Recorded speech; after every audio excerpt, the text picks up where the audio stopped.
right, well, welcome to each of you. I'm excited for you to be here for this event, which we aim to be an annual event. Some of you may have seen a press release that talked about this coming, or you may not have. You may have just heard about the event. You may have been coming down the hall and got pulled in. And however that came about, this is our first pastor's workshop on biblical counseling. We received a very generous gift over the last year or two that has helped us begin some work on biblical counseling, including a track in our Christian Ministry Admissions major. That the first class in that will be this spring, and also it helps us with a student retreat that will address some of those issues. But this then will be an annual event. We will do our best to get word out to you to let you know about that. In fact, I'll have a piece of paper here at the end where you can put your email address if you want to make sure that you get information about that, so that we can let you know.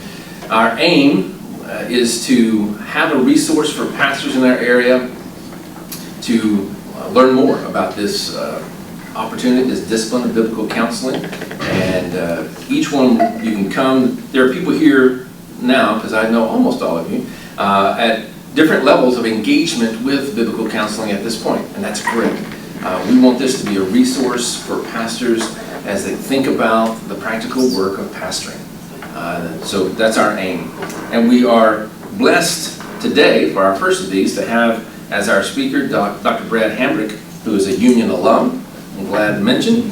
And Brad reached out to me when he saw that we were beginning this, and we had some great conversations. It was very helpful. And so then I said, well, would you come and be our first speaker for this? Some of you know him, but he's the pastor of counseling at the Summit Church in Durham, North Carolina.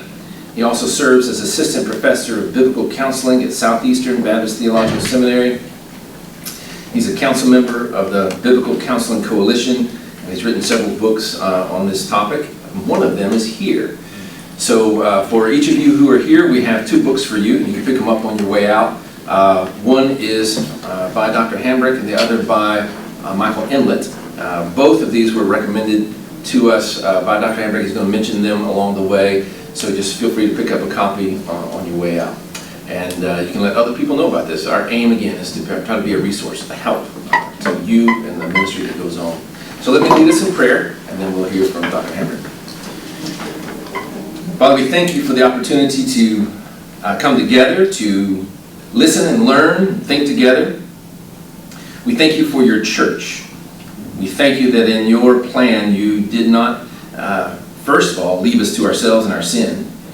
And then in redeeming us, that you didn't leave us as individuals, but you have given us your body, the church. I thank you for those here who serve in leading your church, and for all the work they do, the challenging work of soul care. And so I ask that you might bless this time, that it might be encouraging and helpful to them in that task. Thank you for Brad Hambrick. Thank you for the ways you've used him and gifted him. We ask you to empower him in this time to help and bless, challenge, and encourage those of us gathered. And we ask in Jesus' name, amen. All right, well, it is good to be here. Good to be with you. As Dr. Van Ness said, this kind of feels like a homecoming for me to get to come back to this area. I grew up not too far from here in Bardwell, Kentucky. Can anybody find that on a map? Paducah is where we went to Walmart. So that's where I'm from. To be out this way feels good. And in terms of our topic, my goal is to try to answer the question, what is counseling? This is a program here getting ready to launch in biblical counseling. I think it is much easier to define biblical than it is to define counseling. One of those words, I would imagine, in this environment, we have a pretty good grasp of what we mean. We probably wouldn't be here, we wouldn't show up, we wouldn't be excited about this if we didn't have a pretty clear and enthusiastic embrace of what it means to be biblical. Counseling is the squishy word that we're not quite sure what that means. Because after service, you can come down front and talk to a prayer counselor. We'd love to have somebody up here to pray with you, and you go to camp. And we got some camp counselors there that you can meet with them. And Pastor, could I meet with you for some counseling? We've got this struggle, something's going really wrong. I mean, like, do we need to see a counselor? And we're not, like, are those all the same? What do they do? And that's where I feel like we can get confused. When we get confused, we get a little tense and different with one another. My goal is not to give you one definitive answer. I want you to help you sort your counseling laundry. So that as you look at the different types of helping relationships in the same way that you go, okay, this is the delicates, and this is the whites, and this is color, and I'm going to separate those piles, even using that example. I was a walk-on up here on the baseball team, and Mama didn't teach me to sort the laundry before I came to school. And the freshmen, one of the things we had to do the laundry for the upperclassmen. This story has no point whatsoever, and it's a recollection. But I let a red stirrup get in with all of the white jocks and socks and everything of the team. So the entire team went to the next game with pink jocks and socks, and it was not good for the freshmen because I did not know how to sort the laundry well and did not understand the importance of it. And if you didn't know, you just washed it on cold, not hot. But what we're going to do is we're going to try to sort our laundry for the helping relationships that are counseling. And we're going to do this, we're going to do this, we're going to do this, and we're going to do it all in about an hour if you listen fast. That's blame shifting, and I shouldn't say it that way. I will try to leave time for questions there. But I'll start with this statement. And it's meant just to be, kind of get us thinking. I don't know if you've had your coffee yet this afternoon. But counseling is a word that's a lot like the word dog. That when somebody says, I have a dog, you don't automatically assume you know what they mean. Because the word dog covers everything from poodle, which is a cat that barks, to a Great Dane, which is a horse that people let live in their house. You can take the word dog, and some of them are lap dogs, and some of them are friendly, and some of them are shepherding dogs, and some of them are protective dogs. There's a lot of semantic range covered in the word dog. And that little opening piece about the different ways the word counselor gets used, counseling has that same kind of semantic range. So we could do this 3 or 4 different ways, but I think maybe the best way to overview it, just think in terms of formality. How many of you know Paul Tripp? Does that name ring a bell for many of us here? Paul Tripp, probably one of his more famous books, Instruments in the Redeemer's Hand. You might know the subtitle. Helping people change. Okay, you're on the right track. Helping people in need of It change. kind of has a nice little rhythm to it, because if you know Paul, he does that kind of stuff. People in need of change, helping people in need of change. And if you take that book, you say counseling is something we all do every day. We hear what's hard. We try to be empathetic. We offer perspective. We offer direction, advice, support. And so at the informal end of the spectrum, that counseling just means every helpful conversation. And so when we have an every helpful conversation definition of counseling, then every Christian's a counselor. Why would we not want to be helpful to one another? That's a very good idea. We want small groups, community groups, Sunday school, whatever that discipleship structure is. We want a level of vulnerability, transparency, authenticity, where people are deeply known. Where the kind of struggles that if you got a background in AA or CR, Celebrate Recovery, you know the kind of adage, you're only as healthy as your secrets.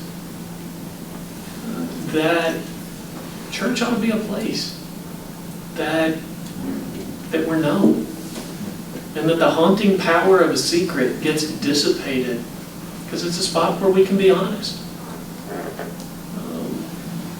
But then, you move a little further, and there's, you can bring some structure to that. That sometimes you meet with a counselor. That when I serve on the faculty at Southeastern, I oversee the practicum program there. And when I talk about counseling in that setting, we'll talk about, hey, this is where you get to know a stranger from a set of intake forms forward. They're coming to you, and the duration of the relationship is for as long as this life struggle persists. And so there, over here, well, counseling is part of the relationship. And when counseling happens, we don't always notice it happens. For those of us who are in ministry settings, that thing that people say that makes you kind of paranoid. Pastor, I'll never forget when you told me.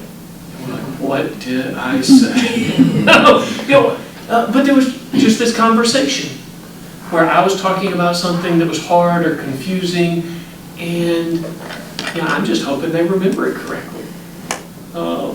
Or that whatever they attribute to me, that I'm okay being attributed to me in that moment. But over here, we don't even notice it happening.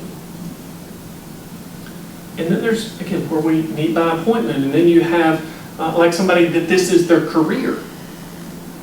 For 25, 30 hours a week, they are meeting, and the only relationship they have with somebody is that helping relationship.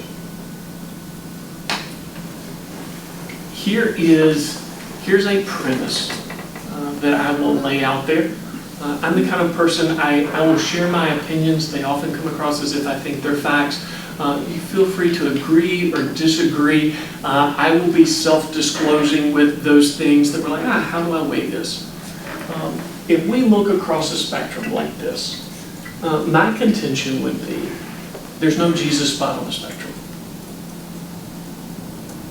That if we're thinking through like, Ephesus, when Paul came and he planted a church and he was setting up a counseling ministry, did he have a model at First Baptist Ephesus? That this was like his model, that if we were going to do, we would structure it like that. I mean, did Paul use groups? Did he use mentors? Did he use counselors? Did he, were they like shared affinity groups where like those with addiction met here and those with trauma met here? Was it more kind of life on life? I think we're asking something of Scripture when we ask that question, that there wasn't that kind of model. What I would contend is, as we move across this spectrum, there's different markers. And when we cross those kinds of markers, we can honor God, we can love God and love this other person in that space. We just need to know the rules for what that space is. And so when we're over here, it's basic moral principles. Don't gossip, don't slander, care for somebody well, love your neighbor as yourself, offer hope. And then I will hope an example of one of these boundaries be. We're not going to go real in detail here because that would be, we would not have these other things. But like one joke, artificial parenting. When a counseling ministry gets a touch more formal, over here, relationships happen because their kids are the same age. They're on the same sports team. We're in the same small group. I talk to you because I know you from those kind of environments, and I kind of like you. I respect you. Those are naturally paired relationships. When somebody calls the church and says, hey, I have life struggle X. Is there anybody I can meet with? Sure, we've got a counseling ministry. And we artificially pair a helper-helpee relationship. And the basis of that relationship is a life struggle. Well, especially if we're like, we can go another step over here and go, we got paperwork. Like, your life history is going to exist in a file at our church. That's another level of formality. But even at just artificial information, even if we don't write it down, we're getting privileged information. This is not casual information. I'm sharing this information with you because of the role that you're in. Now, that's not bad, but it does come with an additional responsibility. When we set up an artificially paired helper-helpee relationship, as a church, we have a responsibility to both the helper and the helpee. That to the helper, we want to make sure that we're sending somebody to you that you're a good fit for. Again, just an example. We have groups at our church, part of a ministry called G4, and this would be a bad example. So this is the antithesis, this is kind of the what not to do kind of scenario. And one of those groups is a men's purity group. And let's assume somebody comes up and they're talking with a pastor after service, and they acknowledge a struggle with unwanted same-sex attraction. You got that typical pastoral interaction. Like, somebody's talking, they seem upset, I want to get them somewhere helpful. If I don't get them somewhere helpful, there's going to be a series of emails and phone calls that I'm already behind on the week before. All of a sudden, that men's purity group, it just got renamed. It's a sexual brokenness group. That's not good. What we just did is took same-sex attraction and we classified it in the category of sexual addiction. We set that leader up to be unsuccessful. They're going to faithfully do whatever you ask me to do, Pastor, until they get to the point that they realize this just isn't helpful. Like, I don't think I can do this. And then they get burned out, frustrated, and quit. And we got a responsibility to the helpee. Now, at this end, kind of the fancier term for it is informed consent. That is, we move across formality. Consent just means we let you know what you're getting. Like, who is this person that you're meeting with? What's their training? And again, this is one of those things in churches we don't always do great. Because when we talk about a ministry of our church, we love us some superlatives. I mean, you stand up and everything is great and glorious and wonderful and the best. It's going to change your life. And if we're talking about student camp, cool. If we're talking about counseling, we can easily overpromise when we're just doing the preacher thing. When we're talking about a ministry as if it was something more than what it was. And again, this is one for my pastor and I. We get along great. Like, man, it's probably better if you don't talk about the counseling ministry without a script. Because last time I let you go off script, you made it sound like we had a residential addiction facility, and we don't. I don't know what the Spirit told you, but you weren't listening well. But that's where, as we get excited, we can start to say some things where people are coming. They're like, oh, I thought Pastor said this.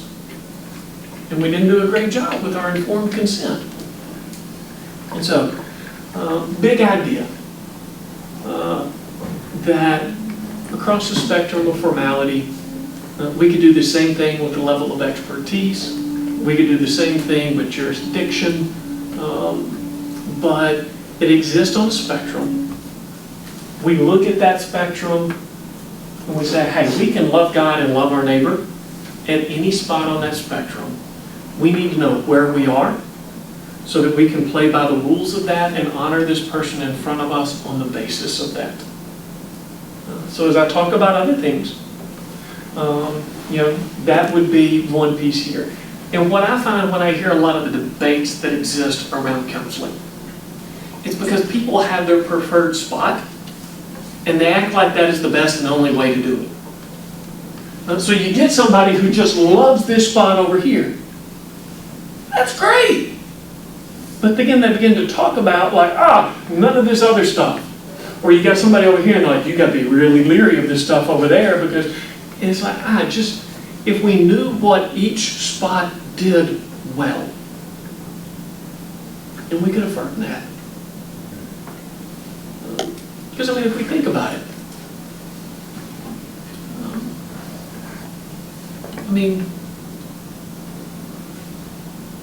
let's just take addiction. Has AA helped a lot of people with addiction? Yeah. Just pure lay-based, peer, basically accountability and support. Have addiction specialists helped a lot of people with counseling? Yeah. They stay in business. Residential facilities, have they helped a lot of people? Yeah. And so any one of these can be done well, and we can, let's look at the presuppositions behind what they're doing, and we may or may not want it to be a ministry of our church, but it can do a redemptive good. And so that's this line. We'll put these things together, and then we'll do a Q&A at the end. So now we're going to come over here. And so this is about the counseling relationship. This is about the counseling conversation. This one's going to be about the counseling topic.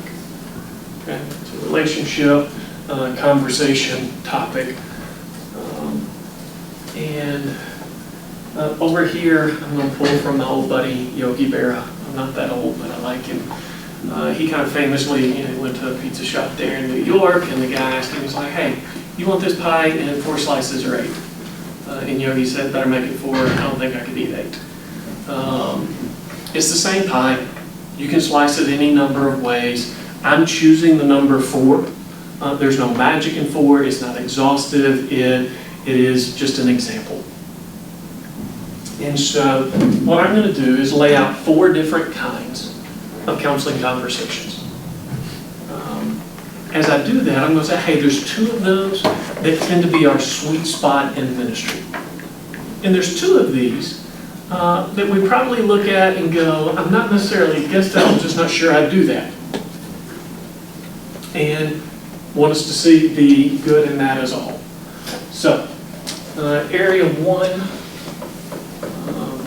character formation. I don't write complete words. Character formation. This is shaping somebody's character. Pursuit of virtue, fleeing vice. This is, as believers, God had a design for life. That design He has laid out for us in Scripture. The more we live according to that design, the better off we're going to be. And in pastoral ministry, character is part of our job description. Character is part of what we advocate for. Hopefully we are not moralists, but that doesn't mean that morality doesn't matter.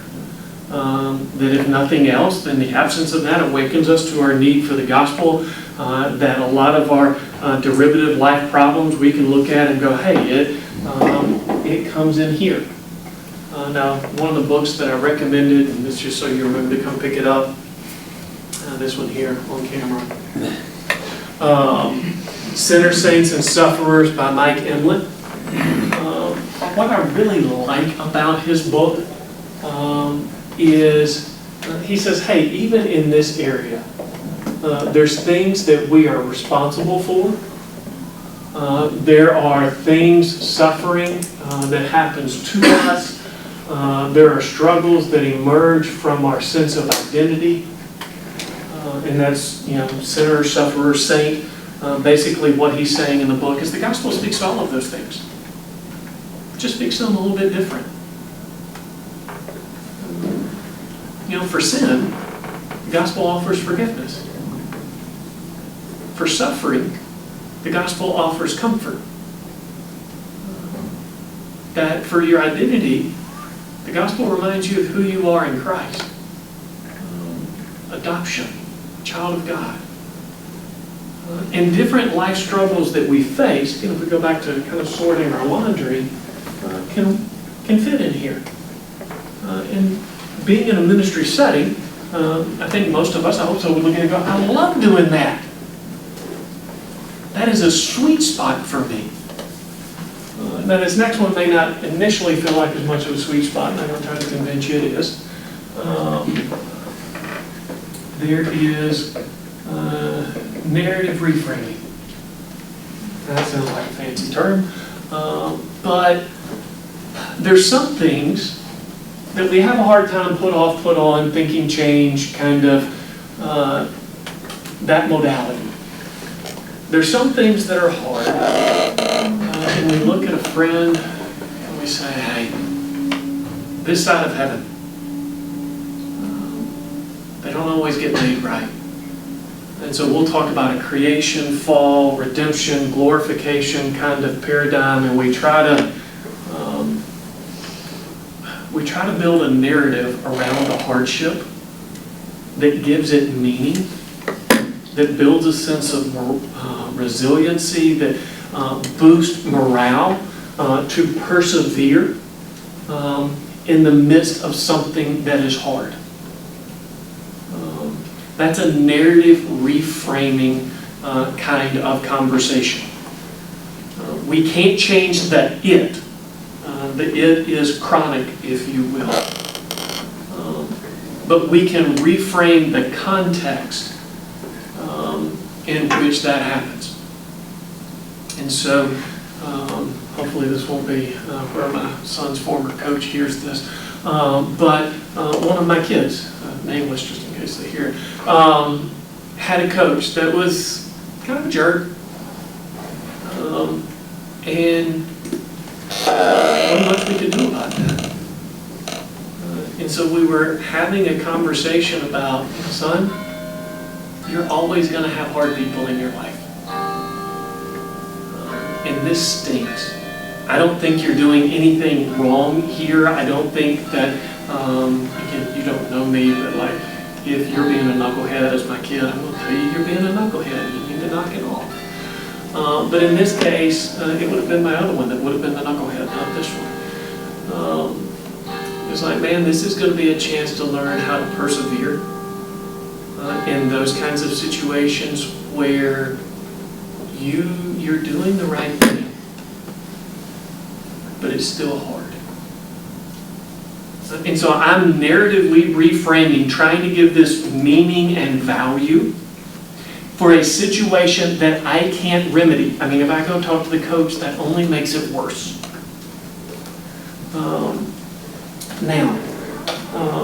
One of the questions, because I would say this is kind of our sweet spot in ministry circles, we come here and we ask, what percentage of life struggles do these two things, my country background, get or done for?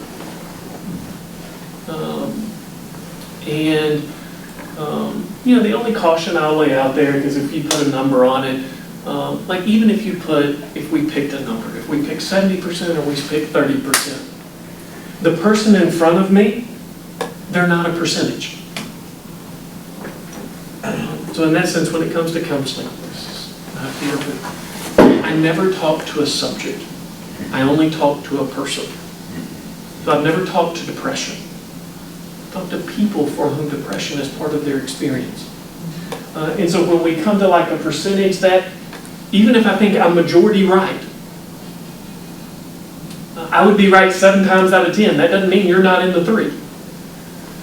The only caution I would lay out for us here, where this is what we do and we get excited about it. If we put that number at 100, I think what we're selling is a therapeutic prosperity gospel. We're Job's counselors. That if you just live right and think right, if you're holy and got a good theology, life's going to go fine. That's the book of Job. And it made him mad, and God seemed to agree with him. Except for then he got a little too mad, and God had to tell him to cool his jets. And so, but there's a lot that can be done here. And this is our sweet spot. This is kind of where in ministry circles, this is what people come to us for. The absence of this in other areas is bad. This is where we tend to get frustrated with people who only do these things. And we're going, but there's no moral backbone to it. It's jellyfish counseling. It's got no skeleton. And so, again, that's that part. This part we'll do faster, just because it tends not to be our sweet spot as much, but I just want us to get the value of it. So assessment. Makes me nervous to do an acronym. But assessment. Like,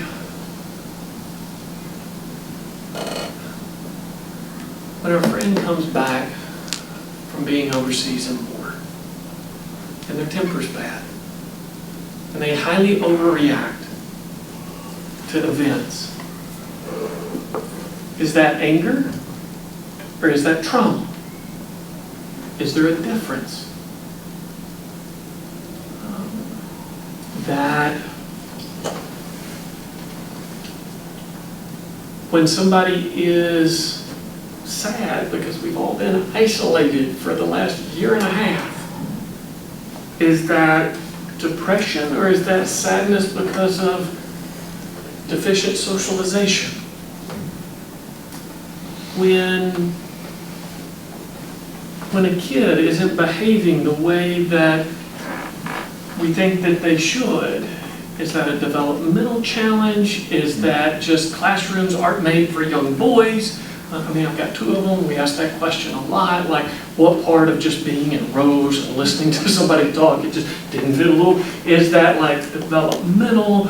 And you know, our oldest son talked nonstop. He had a drooling problem because his mouth never shut. True story. The younger one never talked because all he did was listen to the older one. And his word count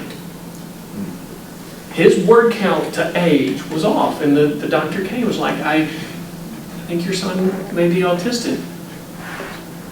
Okay, I get that. I think he's just got an overly verbose older brother. But that's an assessment question.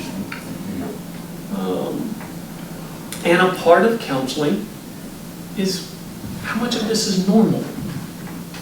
Again, if you wanted a book on this kind of thing, a guy, Alan Francis, wrote a book, Saving Normal. It's kind of a nerd book, but if you're into this, like this is exciting to you. Alan Francis was the editor for the DSM-4 TR. So the DSM, kind of the Bible of psychological diagnosis, 4th edition, text revised. So he's a big deal. He's a psychiatrist. His book, Saving Normal, is everything he doesn't like about the DSM-5, like the next edition. And one of the things I really like about his book is he writes in the motif of a cranky old man. It's like you're on the porch with your grandpapa who's just railing. And he's very intelligently railing, but you can also tell like the filter is just not quite there like it used to be. And his critique is that these definitions have become so broad that they capture everybody. That everything's becoming medicalized. Now, he's a psychiatrist. He's pro-medication. But it's like sometimes you need to take a vacation. And a vacation would do you better. You need to have a friend and you need to have a hobby. And he's not but he's just saying, hey, these definitions, like you've always got to decide how wide, how narrow, are you more willing to risk a false negative or a false positive? I mean, that's like therapeutic nerd culture stuff. But here, this is what we're trying to figure out. It's assessment kind of conversation. And then fourth one here, just a really broad category. Relief-oriented strategies. That, okay, I mean, trauma is an area I've thought a good bit about, so my examples tend to drift in that direction. But when somebody's having a flashback, and their five senses go offline, the sensory data that is coming to like their lived experience is more rooted in the then and there than the here and now. We're not going to truth them out of that.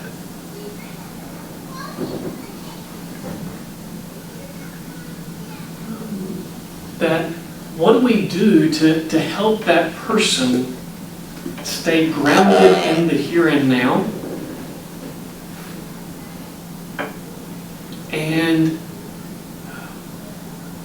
and offset the disruptive experience of what just happened?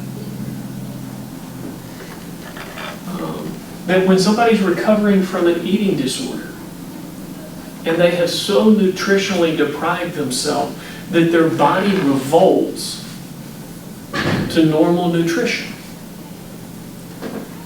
Like they have a severe version of irritable bowel syndrome when they eat like they should. What is a progression for helping get to a spot where it doesn't feel self-punishing? Or with staying in that theme of eating disorders, when my food rules have become so severe and restrictive that my conscience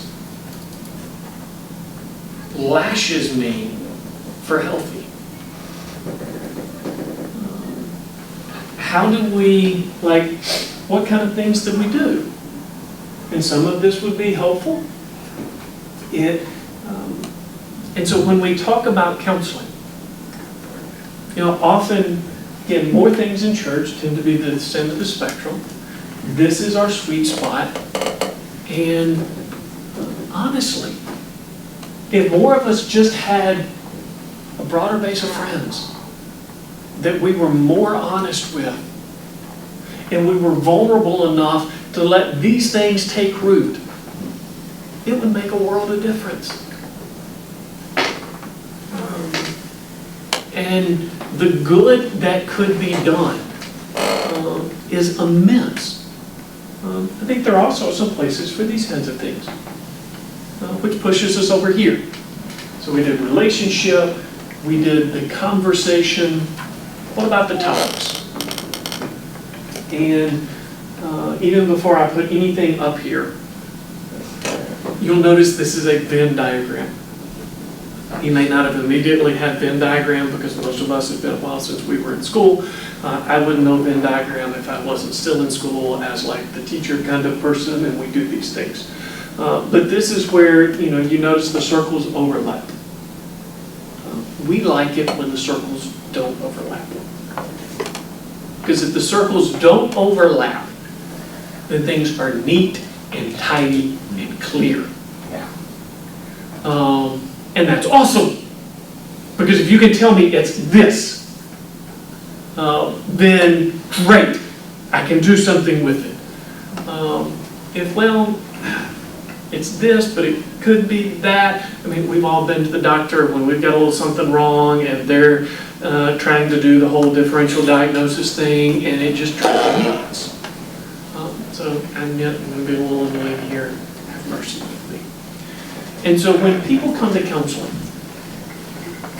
what do they come to talk about? And I'm going to give us 3 broad categories. Again, think Yogi Berra, think pizza, think 4 slices. This is one way to slice the pie. We could put a 4th circle out, all of that. This is more how to think than what to think. And so, people can come to counseling for everyday problems in living.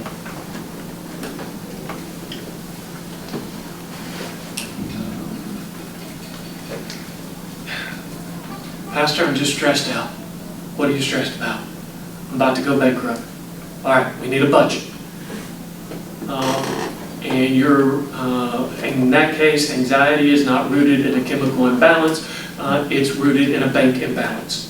And there's some stuff that we need to do there. It makes sense. Any human being on the planet would be stressed in that situation. How do you parent in a blended family situation?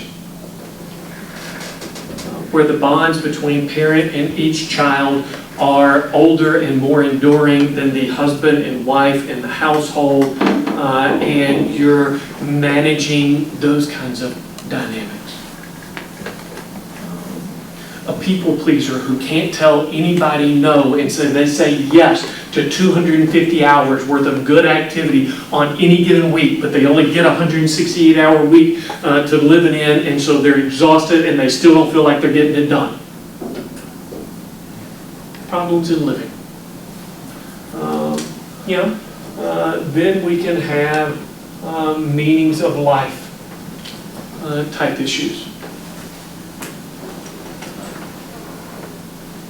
Most of these root around suffering.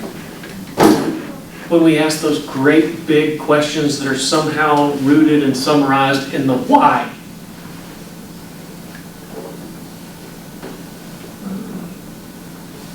I did what I was supposed to do. I tried to honor my family. My spouse left me, and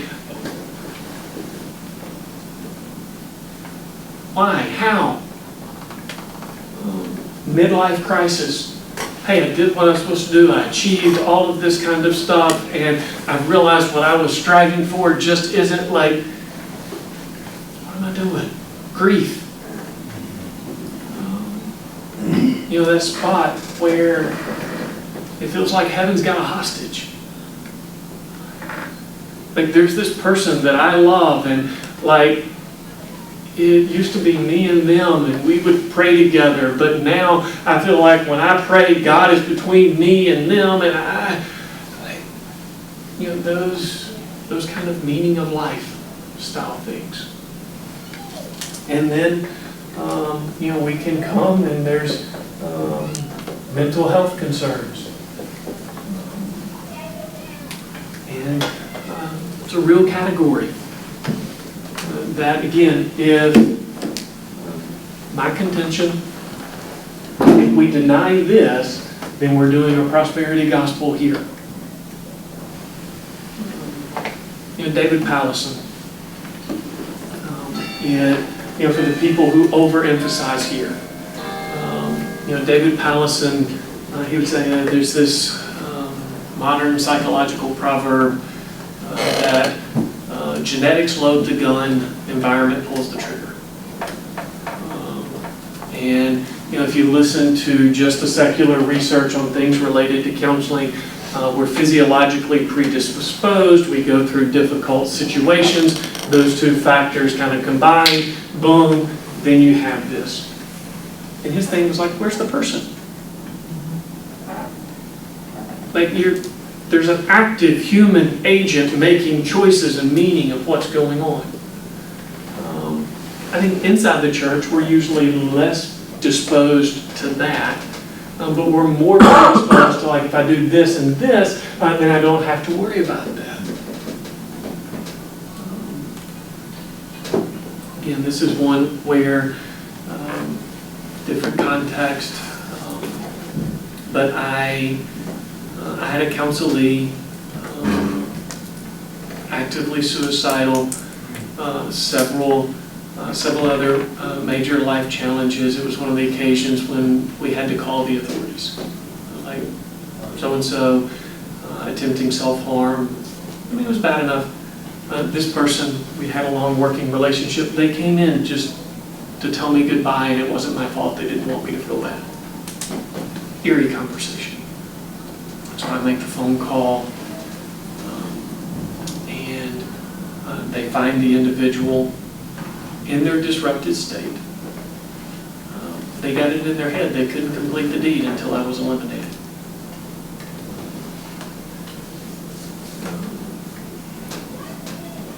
They called and made several threats. They were former military. They knew what they were doing. It's the only time I've ever walked out of a building and walked out the door and looked at the rooftops. I experienced post-traumatic stress. If you just kind of look through the various symptom clusters that are associated with that, it impacted me. Hypervigilance, symptoms of intrusion, nightmares, not flashback, but like sleep disruption.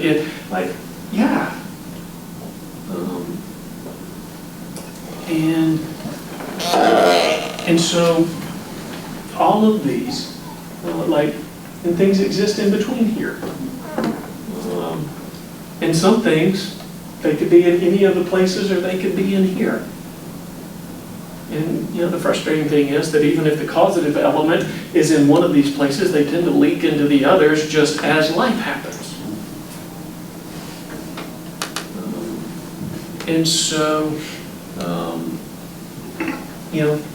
if you're asking me, okay, this is counseling. What does it mean to do this biblically? It means I want to know my role well enough. That I can tell the person in front of me what I do and what I don't do. That there's good, solid, informed consent. I know the types of conversations that I'm equipped to have. And, in a world where we are both sinner and sufferer, there is the corruption within us and there is the fall around us. That we can bring the hope of the gospel, sinner, sufferer, and saint, drawing the person towards a Christ-like character of helping them see how the Scripture makes sense of it. And yes, there are times when these things are beneficial. And that one of the things that I'm proud of at our church, I'm excited about, I think it's a sign of health, is that we have a good two-way relationship with the mental health professionals in our community. There's times when we use them because they're needed, and there's times when they utilize us because they recognize, there's, one thing that as you move this way, one of the biggest weaknesses on this end of the scale, stigma. It's why people don't want to go to counseling. There's nothing that removes stigma like friendship. Being known, being cared for, and thinking in terms of a church. If we try to take counseling ministry this way, it becomes unsustainable. You can't privatize discipleship. Every member of the church can't get their own private counselor. Ratios, it just doesn't work. Church was meant to be a place of community. Doesn't mean we can't make some ventures this way and do a good job of it. But what we do is probably going to be more here than here. You get to this end, you're going parachurch more than you're going local church. Again, parachurch can be done in a way that loves God and loves people well.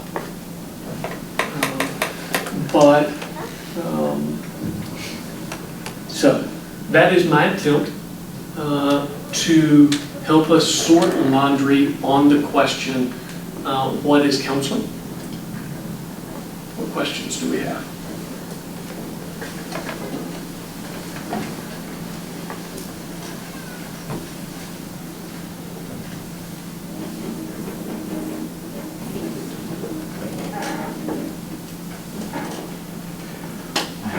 Break the ice for us, thank you.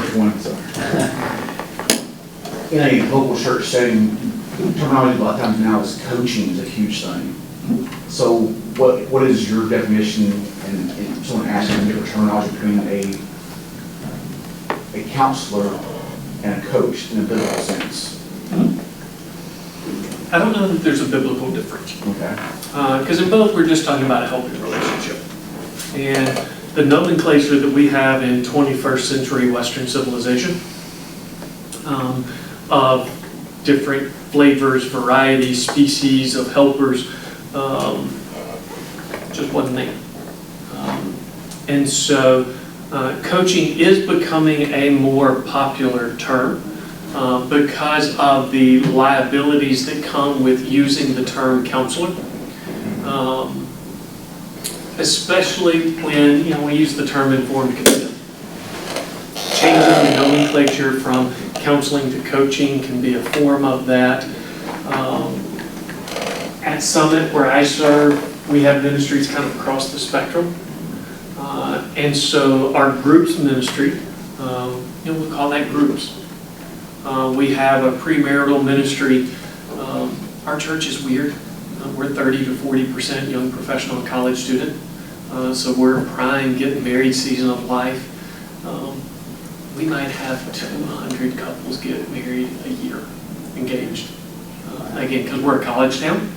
We got Duke, Chapel Hill, NC State right there in our backyard. A lot of them get married at their home church.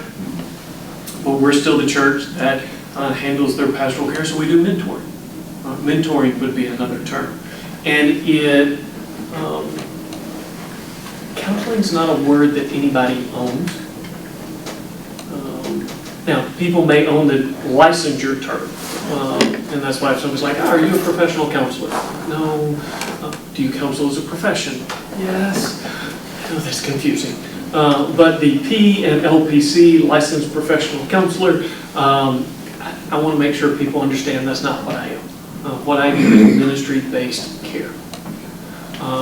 And so coaching would be more akin to mentoring. There are some like coaching tracks, degrees, that kind of thing. You can get down in the weeds of the taxonomy there, but it's a way to help people understand the church hasn't hired multiple licensed professionals, and we're not offering that type of counseling for free. Yes? Some of the assessment tools or relief-oriented strategies, could you maybe highlight some of those that you think are effective in pastoral ministry? I know like Prepare and Enrich is good for premarital counseling, but in particular relief-oriented strategies, can you think of some that might be helpful for us to research or have in toolboxes for? And so most of the time at this level in pastoral ministry, we're pretty MacGyver-esque. So we're kind of Apollo 13, pour the items out on the table, we got a sock and an air filter and something else, and we got to get the crew back down from the moon.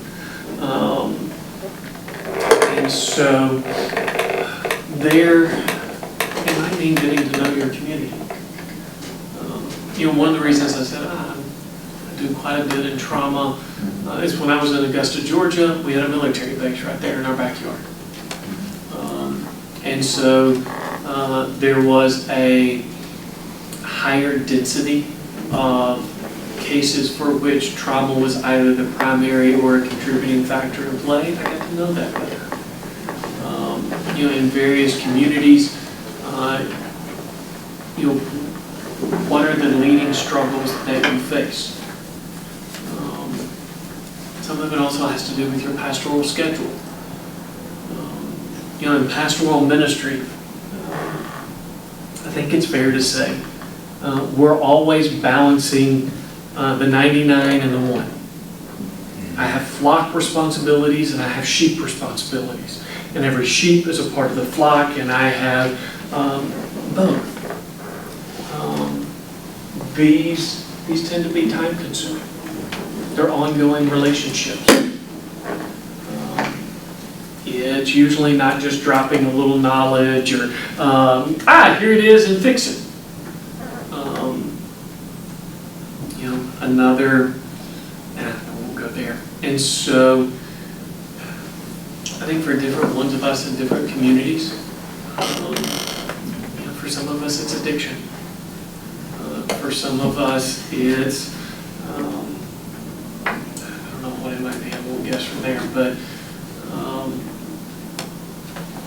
in ministry, we tend to be much more general practitioners than we are specialists.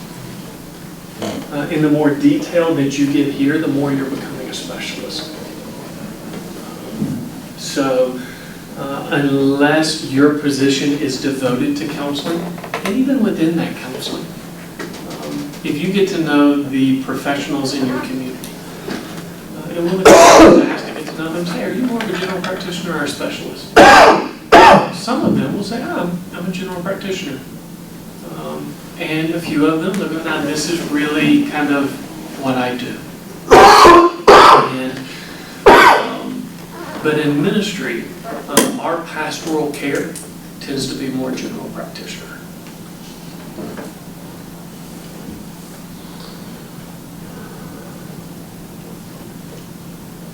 Yes? What kind of training did your group leaders receive? And so if we're putting them up here, they're more there. Our G4 group leaders, what we call them is facilitators. And so it would be functionally much like an AA. They are using their life story, the experience that they have from overcoming a particular life struggle, to give them credibility as they facilitate a curriculum. And most of the guidance is coming from, many of them, we have a G4 curriculum, G4 quick vignette there. We have 2 9-step tracks, one for sin, one for suffering. Idea being gospel speaks to both sin and suffering. It just speaks to them differently. On the sin or responsibility track, you have things like addiction, anger, purity. In the suffering track, you have things like trauma, grief, depression, and the leaders, they are facilitators. When you do a group counseling is different from individual. A group counselor is not counseling 10 people at the same time. They are there facilitating 10 people who are taking the same journey, but are in different places on that journey. And so of those 9-step curriculum, you might have 3 people on step 2, a couple on step 3, somebody's been there for a while on step 8, and they are offering peer support as they go through that type of ministry. We were having this conversation at lunch. I think in terms of churches launching a counseling ministry, this is not on here. I had lots of blue lists in my head. But if we just said, hey, there's one another care. There are peer support groups, mentoring level care.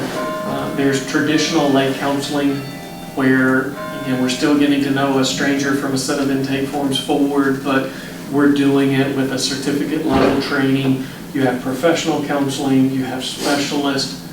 A lot of churches get intimidated or overwhelmed trying to make this jump because they're like, well, can the pastor ask for those records? Like, does this fall under the plurality of elders if that's the church leadership structure that you have? How do we communicate this with the congregation or partners in the community? It's less intuitive, but this is one that a lot of people, they can get. And there's a lot of good that can be done with that. I don't get any kickbacks on this, but if you go to bradhambrick.com, everything there's free. And on the blog, scroll down to earlier this month in the spring. I'm doing a 8-part webinar series on mobilizing this level of care in your church. And so it's not this, and it's not this. It's just this part. What would that look like? So that will be the longer answer to which I gave a brief answer there.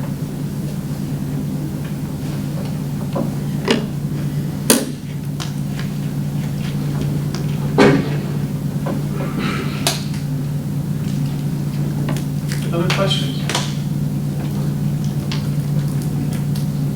admittedly, this is a lot of material in a short period of time.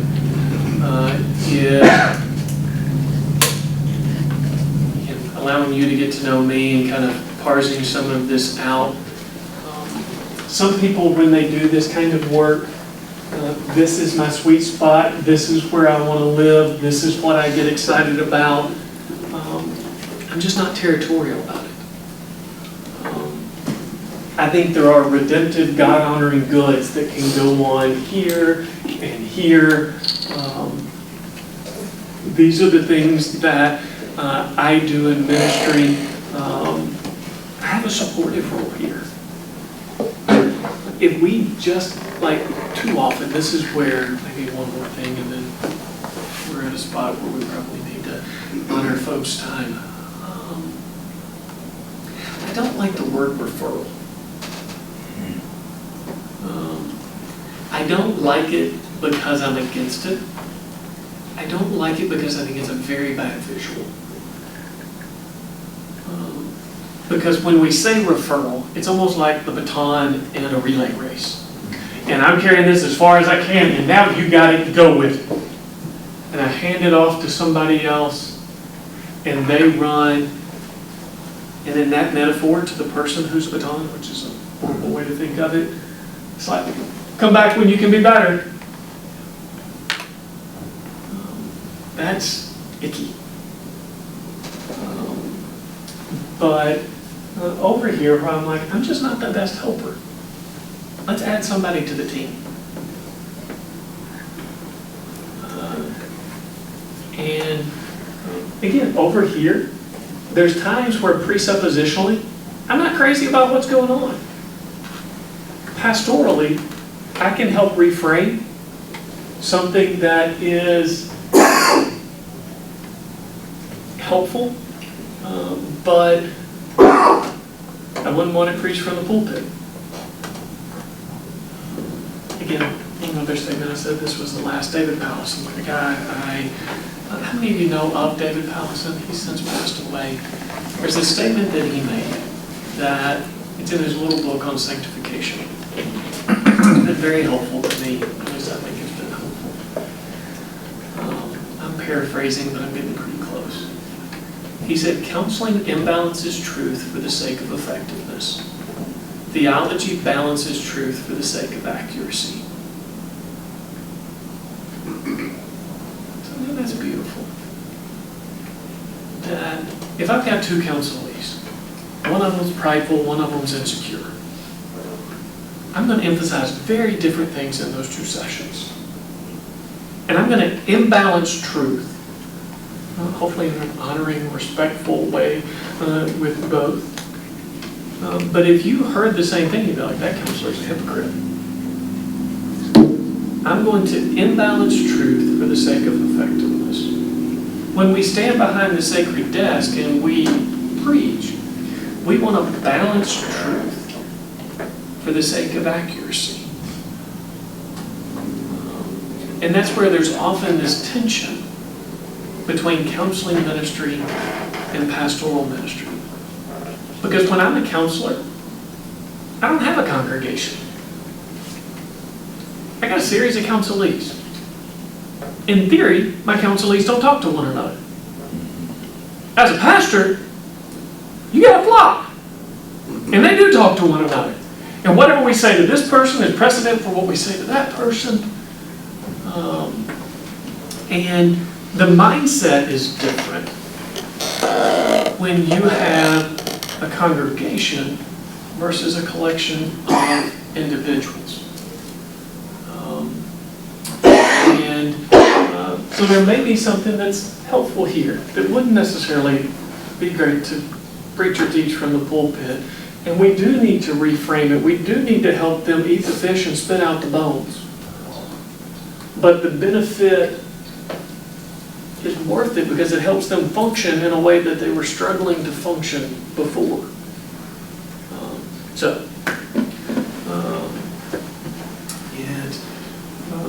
Do I pray? All right.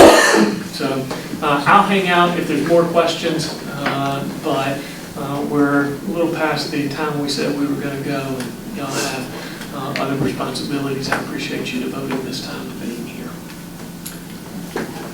We want to be faithful ambassadors of yours. We want to care well in your name.